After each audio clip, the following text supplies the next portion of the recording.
Cube. Cher public, nous vous invitons à prendre place confortablement et à fermer la sonnerie de votre téléphone cellulaire. En cas d'incident, veuillez repérer les sorties de secours les plus près de vous. Bon divertissement. 1, 2, 1, 2. OK, c'est bon, on peut y aller. Sophie Durocher. Elle met en scène les arts, la culture et la société. Une représentation pas comme les autres. Sophie Durocher. Bonjour tout le monde, j'espère que vous allez bien. D'abord, je commence tout de suite en vous disant merci de nous écouter. Vous aurez remarqué que dans beaucoup de stations de télévision, beaucoup de stations de radio, même il y a des journaux qui sont même pas publiés aujourd'hui parce que c'est congé, parce que c'est le lundi de Pâques. Beaucoup de gens sont en congé, mais pas nous. À Cube, on est là. Bonjour, Cybèle Olivier. Fidèle au poste, bonjour. Fidèle au poste, exactement, mais surtout fidèle à vous, les auditeurs, les auditrices, parce qu'on s'est dit, ben là, franchement, c'est pas parce que c'est une journée de congé qu'on va, être en congé. Qu'on va être en congé. On n'est jamais fatigué. Inarrêtable. Nous, on est inarrêtable. On est comme les petites batteries du Racel. Ah, tellement. Les petits lapins. Mais je m'ennuie de ces annonces-là. Moi aussi, j'aimais ça. Les petits lapins du Racel, puis ça a été utilisé de tellement de façons. Et donc, nous, on est comme les petits lapins de Pâques du Racel. Mais toute comparaison avec des petits lapins s'arrête ici. Et en plus, on continue, Cybèle, avec notre mise à l'encontre d'une pancarte, d'une affiche donc électorale d'Ivan Demidov. Raconte-nous l'histoire de cette affiche-là. Ben oui, mais donc, c'est une entreprise qui avait décidé, donc Warrior, qui avait décidé donc de faire des pancartes comme ça pour, en fait, parler de l'arrivée de Demidov dans le Canadien de Montréal. Mais en même temps, c'était... Et pour annoncer qu'il commanditait aussi Demidov à partir de 2025-2026. Voilà. Et là, donc, sont allés installer 93 pancartes électorales partout à travers Montréal, vraiment entre les pancartes électorales que vous avez pu voir sur la rue.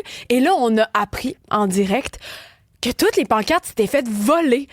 C'était une pancarte donc un peu à saveur soviétique. Là, on voit Demidov sur ton bleu avec un fond rouge, là pour les Canadiens. Et ajoutons à ça que Mark Carney a par la suite aussi repris cette affiche-là. En fait, il a copié. Ben oui, mais exactement. J'appelle même ça plagié parce qu'il a repris l'affiche avec les mêmes couleurs puis tout ça et le même slogan là pour les Canadiens. Mais il a fait référence à ça, j'imagine. Absolument. Bon. Oui, mais en même temps, tu sais, je veux dire, mais enfin, c'est le plus bel hommage qu'on peut recevoir. Oui. Et donc nous, les Sacha Ouimet de la compagnie Warrior qui était venu ici en entrevue, nous a apporté une affiche parce que les 93 avaient disparu.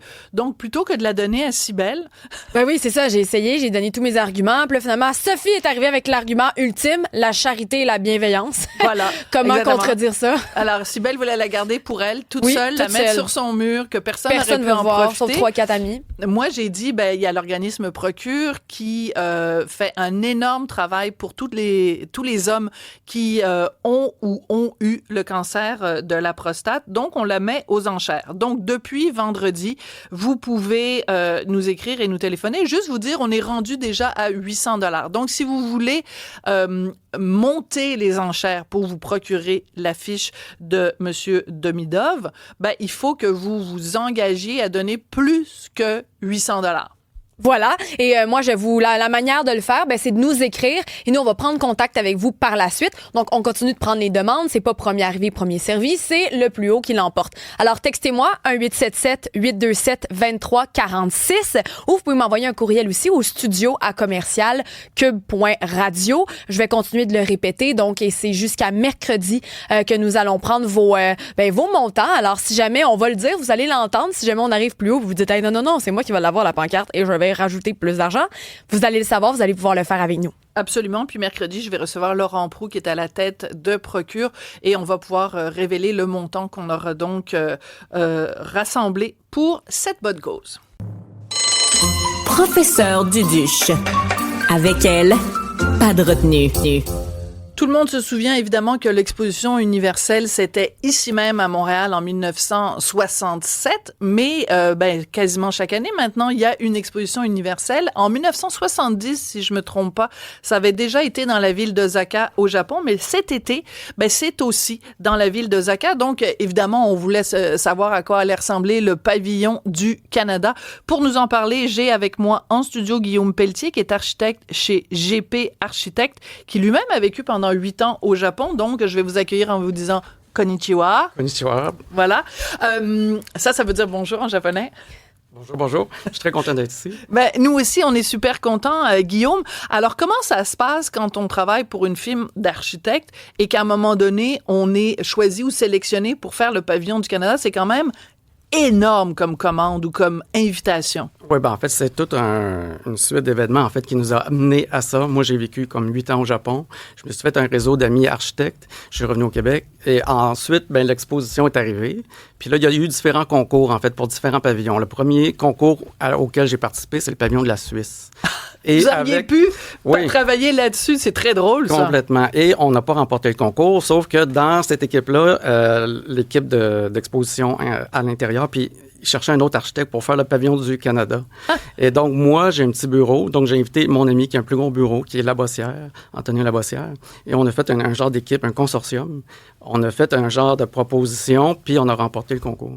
Alors, ce qui est très particulier, c'est que quand on fait une exposition comme ça, le pavillon, c'est quand même, j'ai vu 25 millions de dollars pour le construire, mais aussi pour le démanteler. Donc, c'est un pavillon temporaire. Quand on est architecte, habituellement, on vise l'éternité, on vise la durée. Là, c'est tout un défi de se dire, on fait un pavillon qui doit être magnifique, mais à la fin de l'été, bye-bye, ciao, ciao les amis, sayonara. Ah, exactement. En fait, c'est construit sur une île artificielle, donc on peut pas faire un bâtiment standard très lourd, là. Il faut que ce soit montable, démontable, puis il y a toutes les notions d'écologie qui viennent avec ça. Puis c'est pour ça que dans l'équipe, on a eu la chance d'avoir un genre d'entrepreneur qui a chapeauté tout le projet. Puis lui, il faisait beaucoup d'événementiels, comme des stages ou des scènes montables, démontables. Puis c'est lui, en fait, qui a construit le pavillon avec nous. D'accord. Alors, vous avez envoyé à mon collègue Hugo quelques images parce que il faut quand même garder un côté mystérieux. Donc, on voit ça, vous le voyez à l'image. Alors, pour tous ceux qui nous écoutent à la radio, je veux juste vous décrire. En fait, c'est un pavillon, avec des formes blanches et tout de suite, on comprend la référence quand on est québécois, quand on est canadien. C'est en fait l'embâcle. Donc, au printemps, quand les glaces se défont sur le fleuve, des morceaux de glace les uns par-dessus les autres. C'est vraiment, j'ai utilisé ce mot-là, mais c'est très organique comme architecture. Oui, quand même. Ça rentre dans l'esthétique japonaise, là, la référence à la nature, la symétrie. On a eu beaucoup de brainstorming, en fait, avant d'arriver à ça. Il y a comme 2 ans, 3 ans que le projet a commencé, là. Il y a eu plusieurs versions. Puis c'est aussi avec l'équipe de Mirari, en fait, qui ont fait le concept intérieur. Donc, on a arrimé les 2 espaces avec le concept de la glace, qui est très fédérateur, en fait, au Canada, là, l'histoire de l'eau, de la côte est à la côte ouest.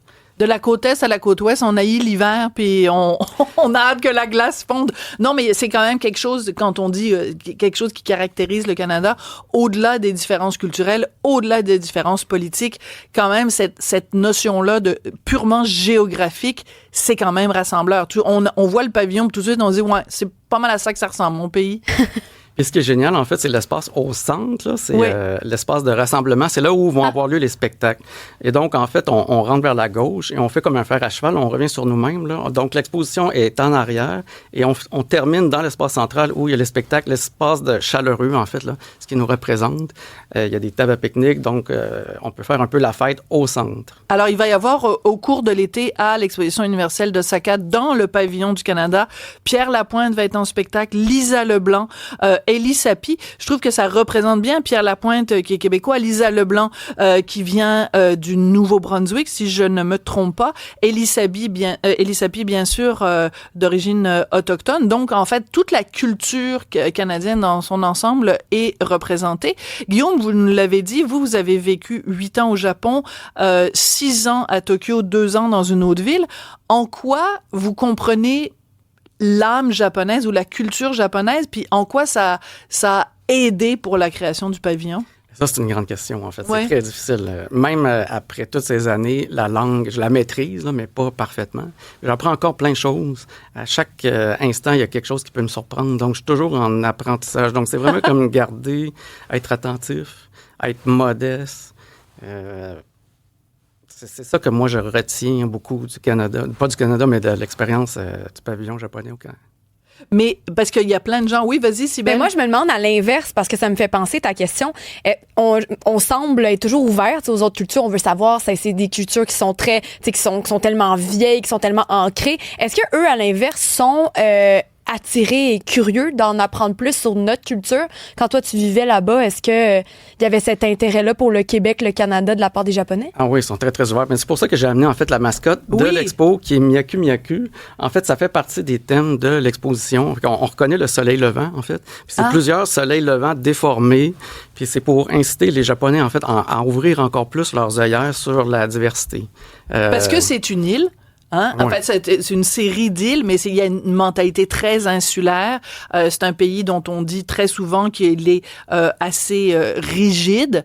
Et donc, l'expo sert aussi à ça, à faire en sorte que les Japonais qui vont aller à l'expo vont découvrir d'autres cultures. Exactement. Ils sont un peu conservateurs, mais c'est beaucoup la culture et la langue qui fait ça.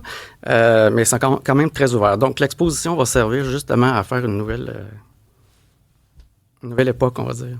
Ouais, on l'espère. Alors, il y a plein de gens qui nous écoutent sûrement qui vont, parce que le Japon, c'est une destination touristique hyper populaire. Moi, j'y suis allée l'année dernière avec Richard et mon fils. On y retourne cette année. On va aller à Osaka. Qu'est-ce que tu nous recommandes, Guillaume, parce que les billets coûtent quand même assez cher pour rentrer à l'exposition. C'est 75 $ par personne par jour. Donc, qu'est-ce que tu nous recommandes de faire quand on est à Osaka ou quand on est au Japon? Ben, il y a plein de choses à faire, en fait. Là. À 30 minutes de train, on arrive à Kyoto. Déjà, on peut aller voir plus de choses traditionnelles. À Osaka, moi, je dis toujours, c'est un peu comme le Québec. Si on dit que Tokyo, c'est comme Paris, avec l'accent parisien, Osaka, c'est plus familial. Ah. Il y a beaucoup de comédiens, d'artistes, chanteurs. Les gens sont proches de leurs émotions. Donc, juste à Osaka, il y a plein de choses à faire en ville.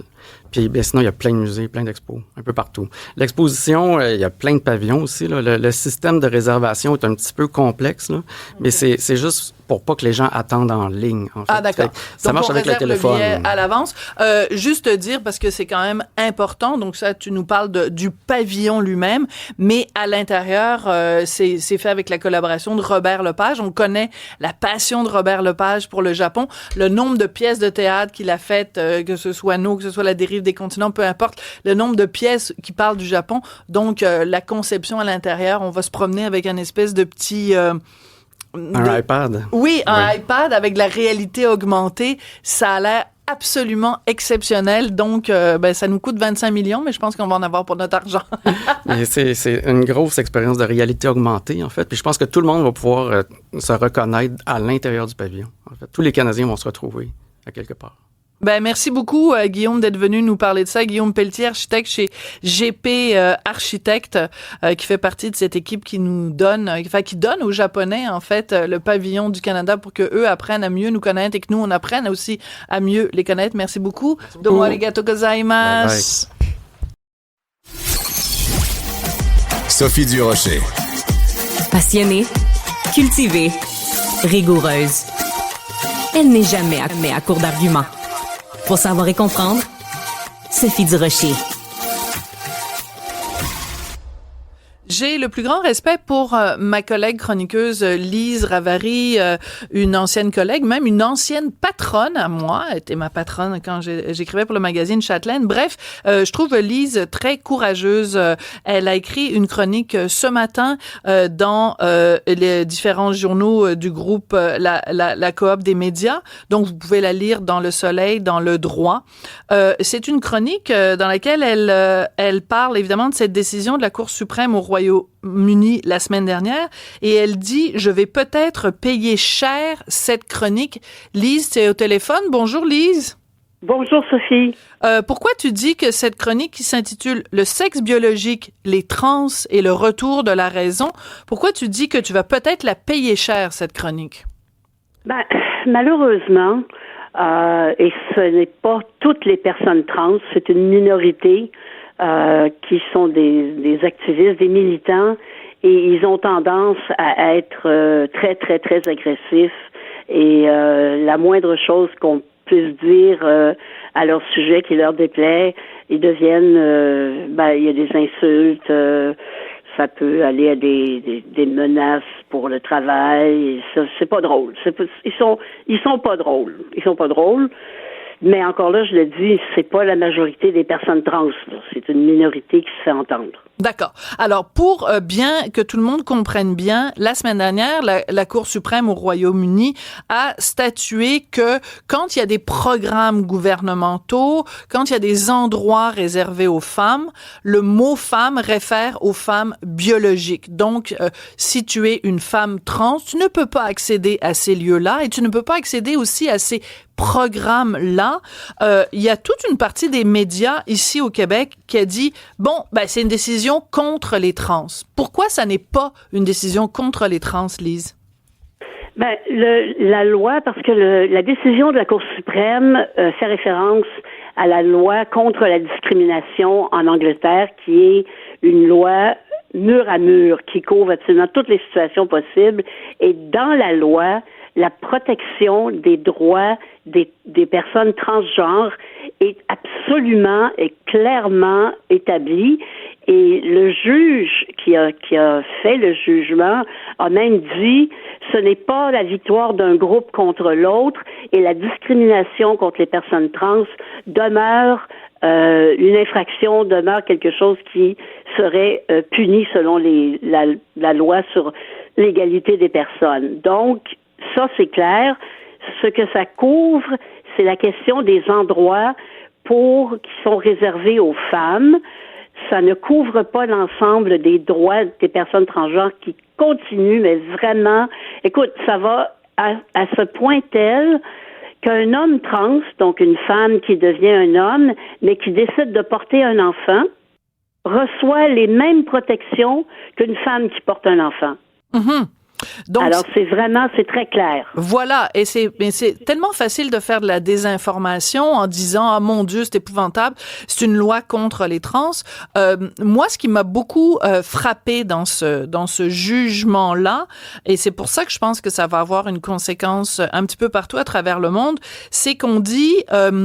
quand il y a un programme, par exemple, pour les femmes, c'est un programme pour dire, ça prend plus de femmes sur les conseils d'administration, ça prend plus de femmes dans les universités, ça prend plus de femmes dans le milieu des affaires. Quand le gouvernement fait des programmes pour combattre une injustice, parce que pendant des siècles, les femmes étaient moins représentées, ce que le jugement dit, c'est que ces programmes-là sont réservés à des femmes biologiques. Il me semble que n'importe qui devrait comprendre que c'est pour protéger les femmes, parce que si, dans un conseil d'administration, il y a 50% d'hommes et 50% d'hommes s'identifiant comme des femmes, on voit bien que ça fait rien pour faire avancer le droit des femmes. Pourquoi les féministes québécoises sont pas capables de comprendre ça? Premièrement, elles ont probablement pas lu le jugement. Moi, je l'ai lu. Voilà. 88 pages. C'est très, très clair, encore une fois, que ce n'est pas une question de discrimination. Et ce que tu donnes comme exemple, la question du conseil d'administration, c'est un cas réel qui s'est passé, et c'est ce cas-là qui a mené la décision de la Cour suprême. Donc, ils sont partis d'une question qui était théorique, mais quand même réelle, au vu du gouvernement de l'Écosse qui en faisait la promotion. Qu'est-ce qu'on fait si on a, comme tu dis, 50% de femmes et 50% d'hommes qui s'identifient comme femmes? Et c'est ça qui a mené à la décision de la Cour suprême. C'est pour ça que je voulais t'entendre là-dessus, parce que je trouve que c'est extrêmement important. Les femmes se battent beaucoup pour, justement, qu'on occupe l'espace public. C'est pour combattre une injustice. Donc, on est en train de laisser la place à une autre injustice. Je veux attirer ton attention, puis là, je vais demander à mon collègue Jean-Philippe Leroux de retrouver les deux éléments dont je veux te parler. D'abord, Léa Streliski, sur Twitter, quand elle a parlé de ce jugement-là, elle a dit « Je n'en reviens pas qu'il y a des féministes qui se battent pour retirer des droits à des femmes. » Qu'est-ce que tu voudrais répondre à Léa Streliski? Premièrement, ça ne retire pas des droits aux femmes, ça ajoute des droits. Ça donne des droits qui sont, par exemple, accès à des programmes, mais aussi accès à des endroits. Qui vraiment a envie d'aller dans un vestiaire, une femme, et de se retrouver face à une personne qui a encore ses organes masculins et qui, parce qu'il s'auto-identifie comme personne trans ou comme femme, a décidé d'utiliser le même vestiaire. Je m'excuse, les femmes se sont battues aussi pour des raisons de sécurité, pour des raisons de dignité, d'avoir des endroits pour elles seulement. C'est quelque chose qui existe depuis la nuit des temps et c'était remis en question par les revendications, encore une fois, de certaines personnes trans qui refusent de voir que, regarde, ça n'a pas de bon sens et ça n'a rien à voir avec le féminisme, ça a tout à voir avec les droits des femmes d'avoir ce qu'elles ont, pour lesquelles elles sont des choses pour lesquelles elles se sont battues. Et ça n'est pas contre le féminisme de dire il faut les protéger. Moi, je comprends pas le raisonnement de Mme Streleski. Vraiment, ça m'échappe. Oui, elle continue en disant « Vous n'arriverez jamais à effacer les trans. On est trop nombreux à les aimer et à savoir qu'ils, elles, elles existent. » C'est vraiment agaçant parce que moi, j'aimerais ça qu'au Québec, vraiment, c'est un souhait extrêmement sincère. J'aimerais ça qu'au Québec, on puisse, les hommes, les femmes, les personnes transgenres et les personnes non-binaires, s'asseoir et avoir une discussion intelligente et équilibrée là-dessus. Elle me semble impossible en ce moment, Lise, et je veux vraiment t'entendre là-dessus, parce qu'à chaque fois qu'on commence à parler de ça, on se fait tout de suite dire « Vous êtes transphobe, vous voulez effacer les personnes trans », et quand elle dit « On est trop nombreux à les aimer », c'est comme si elle mettait ça en opposition et que nous, qui réclamons des droits, c'est comme si on n'aimait pas les personnes trans, ce qui est une absurdité et ce qui est une accusation réellement stupide. C'est une accusation et ça repose sur absolument rien. Évidemment, je ne peux pas parler pour tout le monde, mais personnellement, je connais des personnes trans. Je les regarde, je les vois comme des personnes à part entière. Ce ne sont pas des gens qu'on doit repousser, qu'on doit... Au contraire, moi, je veux, et il existe des lois au Québec très claires contre la discrimination aux personnes trans, et elles doivent être appliquées. Une personne trans a droit aux mêmes protections, absolument, pour le salaire, pour l'accès à des postes, et ainsi de suite. C'est clair, net et précis. Ce n'est pas un rejet des personnes trans, c'est une affirmation de certains droits que les femmes ont obtenus pour des raisons évidentes et qu'on veut conserver. Oui. Pour moi, c'est clair. Il y en a sûrement des gens qui n'aiment pas les personnes trans, probablement par ignorance ou par stupidité.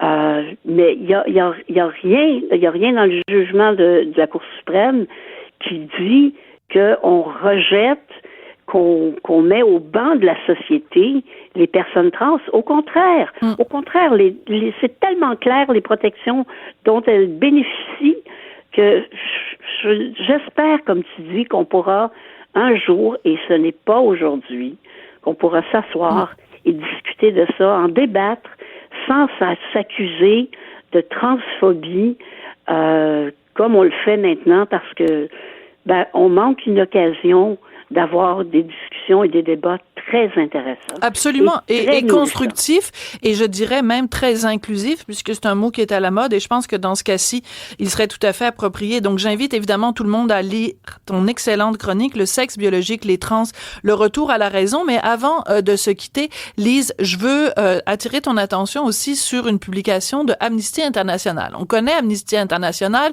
ils se sont battus pendant des années pour une cause très noble, la libération de prisonniers politiques, pour les droits des personnes à travers le monde, mais ils ont pris depuis quelques années une tangente qui, moi, m'intrigue énormément. Alors, voici ce qu'ils ont publié il y a quelque temps, il y a vraiment très, très récemment, à propos du jugement de la Cour suprême du Royaume-Uni.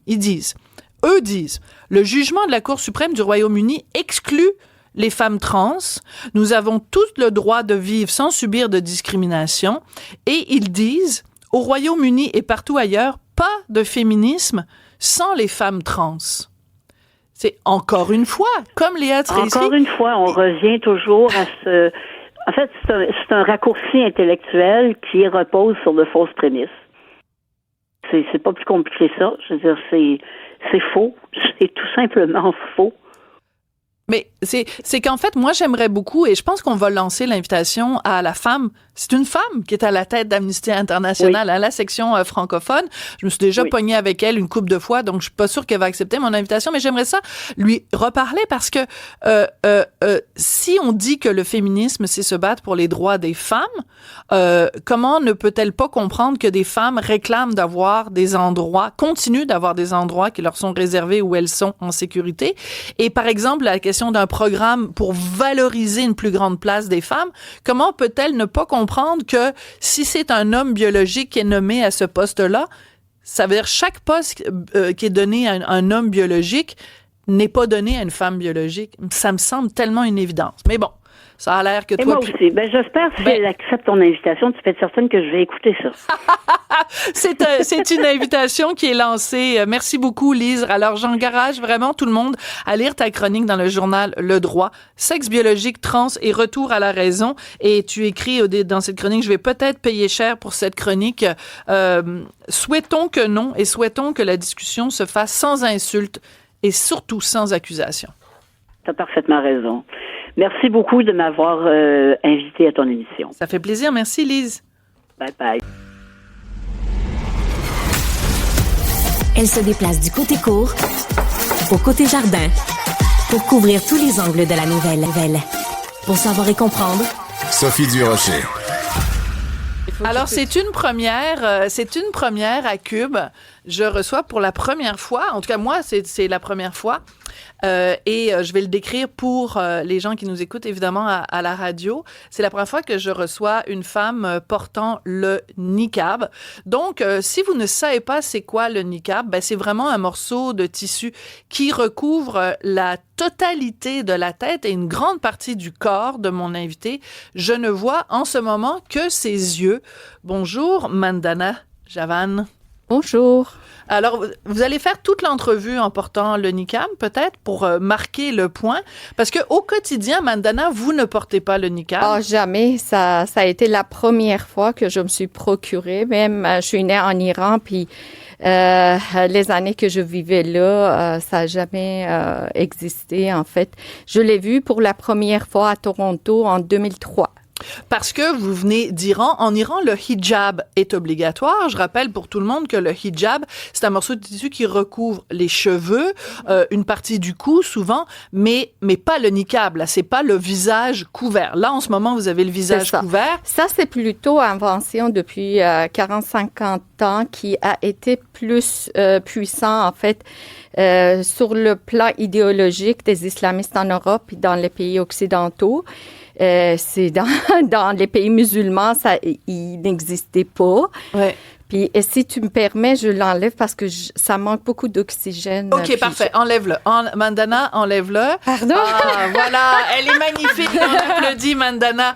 Vous êtes absolument splendide. Je suis vraiment, parce que ça manque vraiment d'oxygène. Ça doit pas être facile. Alors, voilà. La raison pour laquelle vous êtes là, Mandana, la raison pour laquelle vous êtes là, c'est que vous avez publié sur votre page Facebook le récit de ce que vous avez fait lors du passage d'un événement qui est organisé par Québec solidaire lors du passage de Jean-Luc Mélenchon. Alors, je vous laisse expliquer ce qui est arrivé et pendant ce temps-là, je vais demander à mon collègue Jean-Philippe, évidemment, de mettre quelques images que vous avez publiées sur les médias sociaux. Oui, en fait, qu'est-ce qui est arrivé, c'est que depuis mon arrivée au Canada, je me suis rendu compte que dans la vision du monde occidental, surtout le féminisme occidental, il y a certains angles qui sont aveuglés. Alors, les gens, ils ne voient pas. Quand on parle de l'objectification du corps féminin, on a juste deux références. Le premier, c'est les deux religions, judéo-christianisme, qui, en fait, ils disent que le corps féminin est un objet de désir, c'est dangereux, c'est un objet de tentation. Puis, deuxième objectification, ça passe par qui est plus contemporain, ça passe par la pornographie. L'hypersexualisation. Exact, qui n'est pas pour la pureté, objectification par la pureté, mais plutôt par le plaisir. D'ailleurs, ça me fait penser à notre candidat libéral à Longueuil-Saint-Hubert, que malgré nous, les organisations pour les droits de femmes, on a fait des contestations, puis le Parti libéral... C'est un peu hors sujet, mais c'est un candidat qui a mis des photos de petites madames très légèrement vêtues sur son compte Instagram. Mais en tout cas, on s'éloigne. Oui, alors, c'est ça. Vous alors, faites cette constatation-là. C'est ça. Alors, en Occident, on a juste ces deux types d'objectification-là, mais on connaît pas, on n'est pas sensible à l'aspect de, je l'appelle la misogynie particulière qui est caractéristique à l'islam. D'accord. Il y a deux aspects. Premièrement, en islam, le corps féminin, c'est un bien commun. Ça appartient aux frères, aux pères, à la collectivité. Pas juste à la famille. C'est pas juste le mari, les frères, les cousins ou le père. C'est toute la communauté. Et sur ça, j'en ai fait d'autres expériences sociales que je vais lire parce que j'ai vu qu'il y a eu beaucoup de monde qui ont été intéressés. Je pensais pas que je vais expliquer les autres expériences que j'ai entamées. Mais je veux qu'on arrive aussi à cette expérience-ci que vous avez faite. C'est ça. Ouais. Alors, c'est un bien commun. D'accord. Donc, c'est un autre parti de prosélytisme islamique qu'on appelle ça Amr al-Ma'rouf et Nahy al-Munkar. Ça veut dire ordonner à faire le bien et empêcher à faire le mal. Pourquoi? Parce que le corps d'une femme, comme un bien commun, c'est un champ de bataille idéologique, c'est un drapeau, c'est l'honneur de la communauté. Donc, il faut afficher la supériorité, la suprématie idéologique, politique de la communauté qui passe par là. D'accord. Ça, c'est une chose qui ça n'existe pas équivalent en judéo-christianisme. D'accord.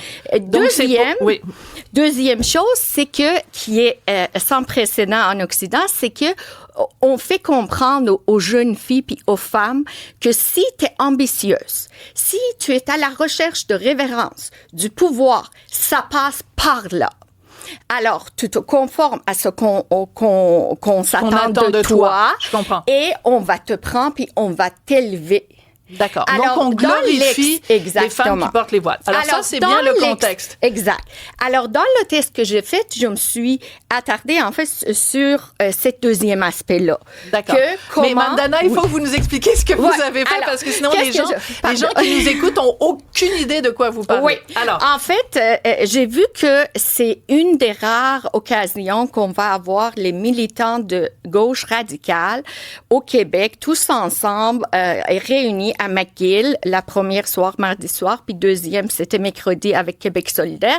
Et c'est la meilleure place pour faire cette expérience sociale-là. C'est lors de la visite de Jean-Luc Mélenchon, qui est ce politicien français à la tête de la France insoumise, LFI. Donc, une première rencontre à McGill, une deuxième rencontre pour Québec solidaire.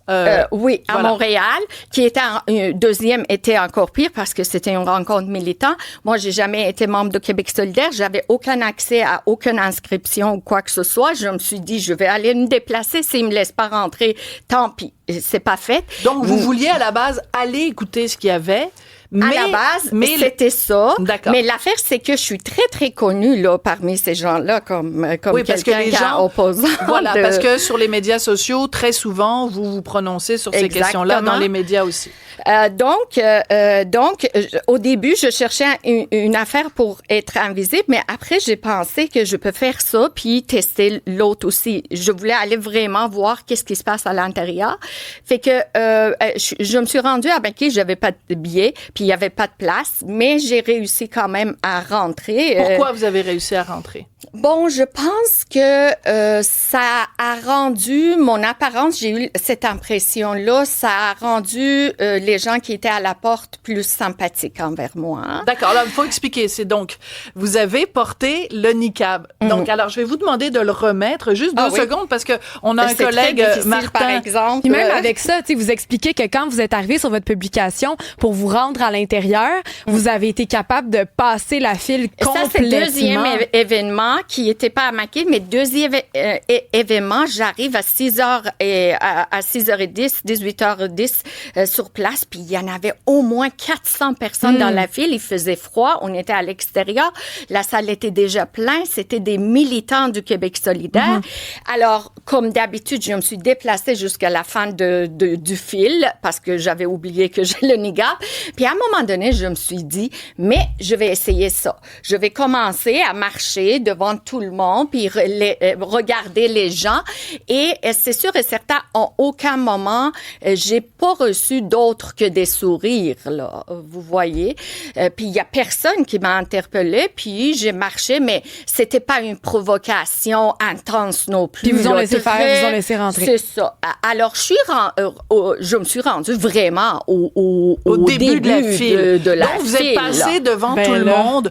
Est-ce que ça démontre, en tout cas, c'est ce que vous racontez dans votre texte. Je dois dire qu'en fin de semaine, votre texte est devenu viral. Il y a même des gens qui ont dit, dimanche, les gens ont dit, c'est la journée Mandana Javan.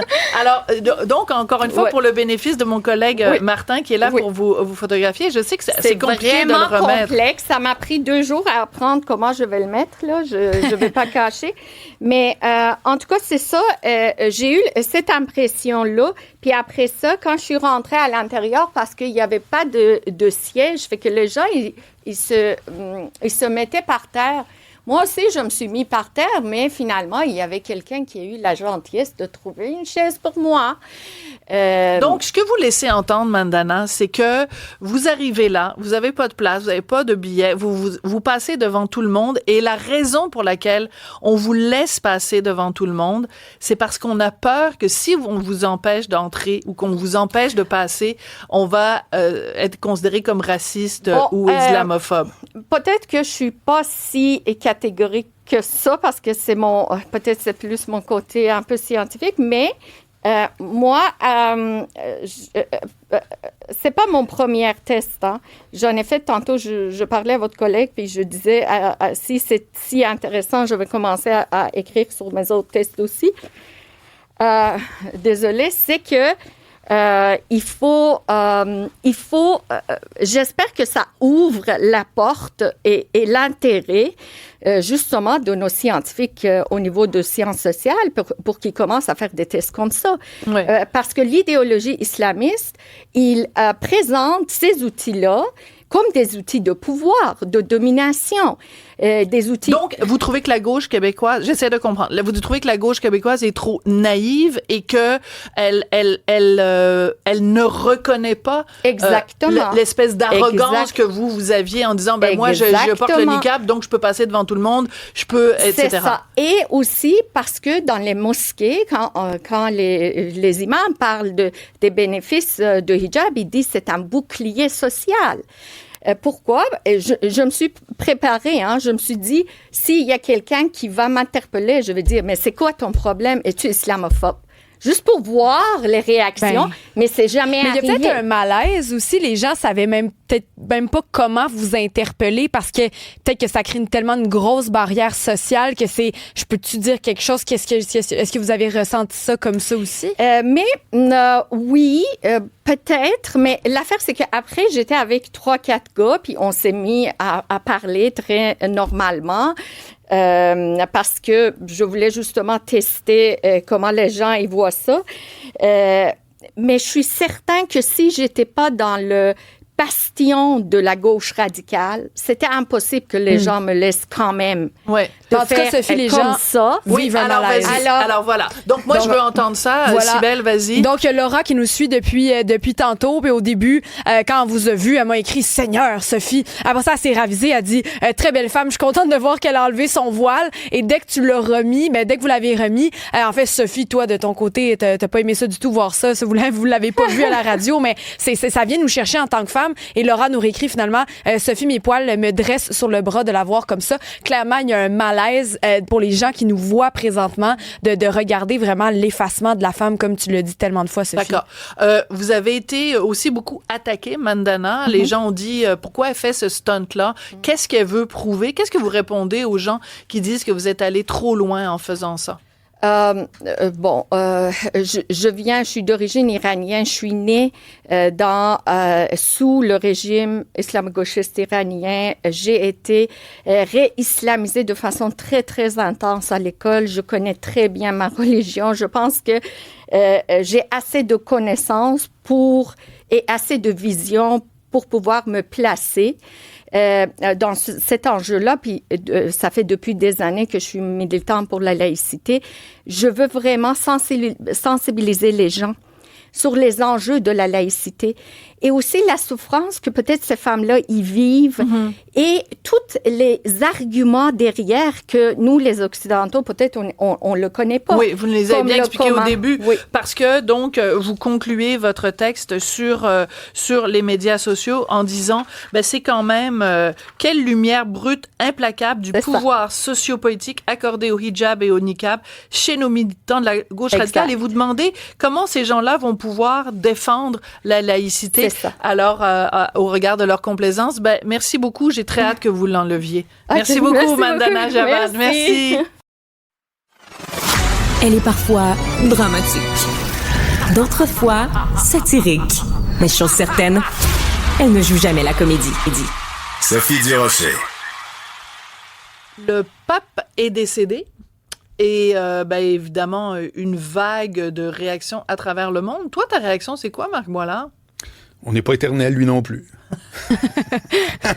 Honnêtement, je n'ai pas quoi dire d'autre. Oui, mais lui, il pense sûrement qu'il y a quelque chose d'absolument formidable après la mort. Lui et des milliards de personnes. Et des milliards de personnes. Je respecte ça, c'est pas ma croyance, mais je respecte en effet qu'on pense qu'il y a quelque chose après. Je n'y adhère pas non plus. Voilà. Mais quelle réflexion? Si on prend un pas de recul, en tout respect, qu'est-ce que ça nous inspire comme réflexion sur la place de la religion dans le monde, surtout sur sa pérennité. Sur toute la planète, oui. Ouais. C'est-à-dire que, est-ce qu'un jour, on va vivre dans un monde sans religion? Non. Ça se peut, t'as raison. Voilà. Non. Je commence tout de suite avec la conclusion, c'est la même que j'ai. Oui. C'est non, mais je vais t'expliquer d'où vient mon idée. D'accord, vas-y. OK, d'abord, il y a rarement des points communs de toutes les civilisations à travers l'humanité. La religion, ça en est une. Des croyances, là, comme Nietzsche disait, comment il disait ça, dans un arrière-monde. Ça existe depuis les Aztèques, les Incas, Némites.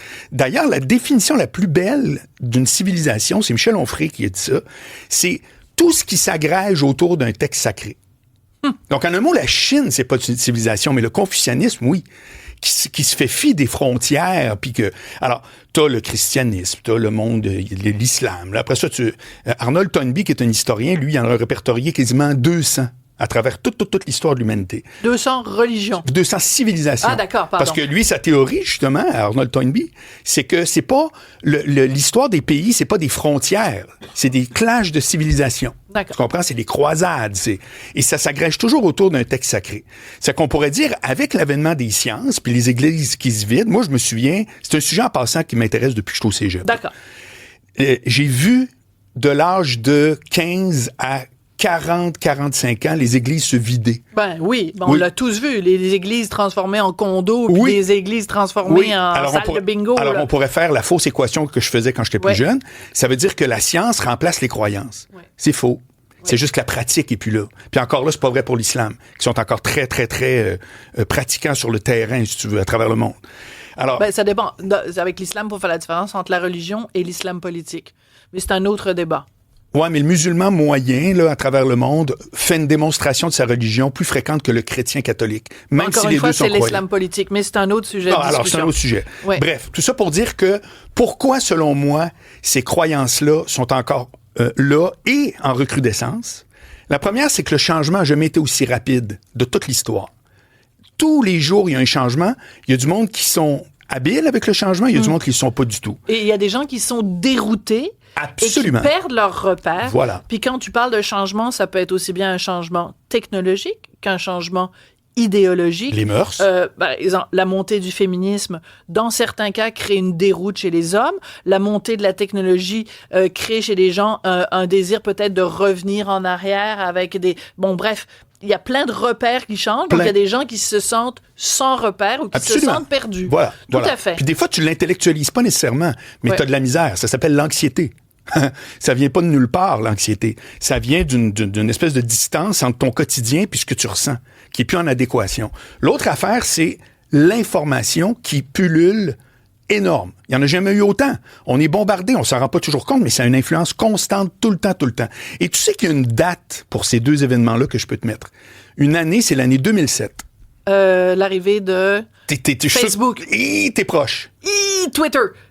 Le iPhone. Le iPhone. Le iPhone, Sophie, c'est démontré que la courbe entre la capacité qu'on a de s'adapter à la technologie puis comment la technologie avance, ça fait une rupture qui est pas suivable et qui est exponentielle.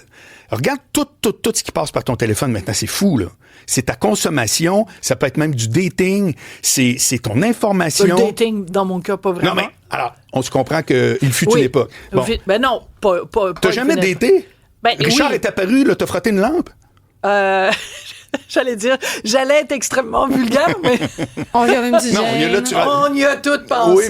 Oui, mais les étapes sont différentes. Oui, tu l'as rencontré avant de frotter une lampe. Oui, voilà. Je l'ai rencontré bien avant que l'iPhone existe. C'est ça que je voulais dire. OK, mais tu as eu une étape qui s'appelait le dating, comme tout le monde. Oui, c'est fondamental. J'ai connu ça. Bon, non, mais même juste avec Richard, tu as eu, à un moment donné, vous ne vous êtes pas réveillés les deux mariés en pyjama dans le salon. Ouais, vous êtes allés vite comme ça. Mais c'est une autre histoire. On a plein d'autres histoires aujourd'hui. Alors, bref, tout ça pour dire que en 2007, l'iPhone a été un perturbateur épouvantable de ça. Ce qui fait que, conclusion, et ça, vous allez le vérifier les deux, Cybèle et toi, et tous nos auditeurs, 2 fois par année dans tous les journaux, 2 fois, toujours, ça me fait rire à chaque fois, il y a toujours la nouvelle suivante à la une, recrudescence d'antidépresseurs, recrudescence de Ritalin. C'est constamment monté. Ben, si t'écoutes ce que je viens de te raconter, c'est ça ou la religion. Mais dans les deux cas, on dirait que les gens peuvent pas s'en sortir. D'accord. Ce que je trouve extrêmement intéressant, et là où je te rejoins totalement, c'est que moi, ce que je remarque beaucoup, et j'ai beaucoup de respect, encore une fois, pour des gens qui sont très religieux, très pratiquants, c'est vraiment une façon pour eux de calmer leur angoisse existentielle. Absolument. Pourquoi on est sur Terre?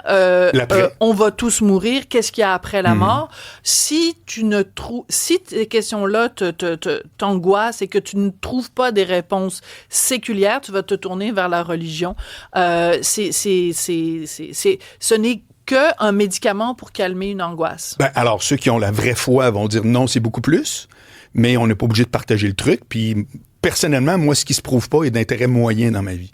C'est que l'horoscope, tu comprendras que je suis pas très fan. Donc, des gens qui dénoncent les fausses informations sont prêts à croire à l'Immaculée Conception, au buisson ardent, à la mer Rouge, à la multiplication des pains, la transformation de l'eau en vin. Ben oui, tu connais donc bien ça. Il y a aucune... Ben, j'ai été élevée là-dedans, malgré moi et à mon corps défendant. J'en parle souvent. Know your enemy. Oui, c'est ça. Toi, nos adversaires. Je suis très curieux. Je sais qu'on n'a pas beaucoup de temps, mais... Non, 15 secondes. Comment on dit ça? C'est quoi le terme que J'ai fait l'apostasie. Ouais. J'ai fait l'apostasie, mais surtout à 12 ans, j'ai dit à mon père, plus jamais tu me forces à rentrer dans une église. Je pense qu'il n'en est pas encore remis quelques années plus tard. Merci beaucoup. Hey, merci. Salut tout le monde. Merci Cybèle. Merci à tout le monde. Merci et à demain. Cube.